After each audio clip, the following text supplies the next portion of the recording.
Pixel Perfect is weird, man. Even though I have not started a script at all for it, I think I might make a full video on Pixel Perfect. Who knows? We'll see. Pixel Perfect follows Roscoe, who wants to help out his friend Sam and their band, the Zettabytes. They're told that they need a new lead singer and that Sam just isn't cutting the mustard. And Roscoe just happens to be really talented at computerized holographic equipment because that's the industry that his father is in. So he creates a fully sentient hologram named Loretta to be their lead singer.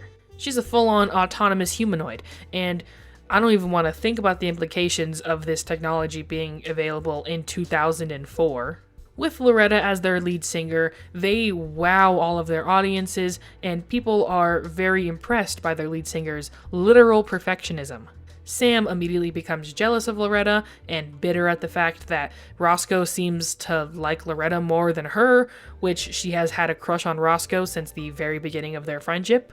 When Roscoe's father finds out, he immediately wants to delete it because, he's literally the modern Prometheus. And eventually, obviously, Loretta is outed as a hologram, but instead of being booed and shunned, she is embraced and people are very, very interested in the novelty of a holographic lead singer. So the Zettabytes are immediately signed to a record deal and they start recording an album, although they all feel very weirded out by the fact that they're essentially pushed aside and Loretta is given front and center attention. Loretta starts to feel weird and alienated by her society because she is not truly human, and because she's a hologram, that means she can't go outside and experience sunlight because she would just dissipate. It's very Frankenstein's monster indeed.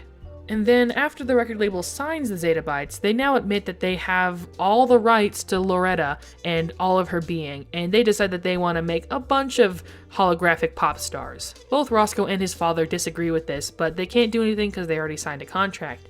After this, Roscoe gets in a huge fight with Loretta, and she escapes into the internet. So we get a lot of really fun green screen CGI animations of what the internet looks like on the inside.